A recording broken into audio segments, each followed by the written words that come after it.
சிவாய நம்ம திருச்சிட்டம்பலம். நீங்க பாக்குற சிவலிங்கமானது ரோட்டோரமா 4 பேர் நடந்து போற வழியில பல தலைமுறையா சுவாமி வெயில் மழையில தாங்க இருக்கிறாரு. வெயில் அடிச்சாலும் ஐயோ வெயில் அடிக்குதே சுவாமி வெயில்ல இருக்காருன்னு யாருக்கும் கவலை இல்ல. மழை பெஞ்சாலும் ஐயோ சுவாமி மழையில இருக்காரு நினைக்கிறாருன்னு யாருக்கும் கவலை இல்ல. ஏன்னா சுவாமி சுவாமியா தான் இருக்கிறாரு. அதை செய்யறதுக்கு உண்டான பாக்கியங்கள் இல்ல.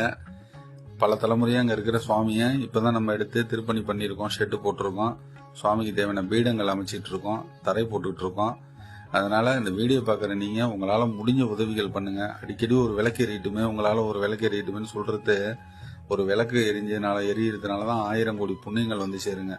ஏன்னா விளக்கோட அந்த சுடர், அந்த ஜோதி அது எரியறப்ப அவ்வளவு புண்ணியங்கள் வந்து சேரும். எம்பெருமானுக்கு ஒரு விளக்கு ஏத்துறதுங்கிறது 1000 கோடி புண்ணியங்களை வந்து சேர்த்து கொடுக்கும். நீங்க விளக்கு ஏத்தினாலும் இல்ல உங்க காசுல நான் விளக்கு ஏத்தினாலும் எல்லா புண்ணியமும் உங்களுக்கு தான் சேரும். தொடர்ந்து உதவி பண்ணுங்க. நம்மளோட ஆலய திருப்பணிக்கு சப்போர்ட் பண்ணுங்க. இந்த வீடியோ ஷேர் பண்ணுங்க. உங்களால எல்லா ஆலயங்கள்லயும் ஒரு விளக்கு எறியட்டும். நன்றி. சிவாய நம்ம திருச்சி. சிவாய நம்ம திருச்சிட்டம்பலம். நீங்க பாக்குற சிவலிங்கமானது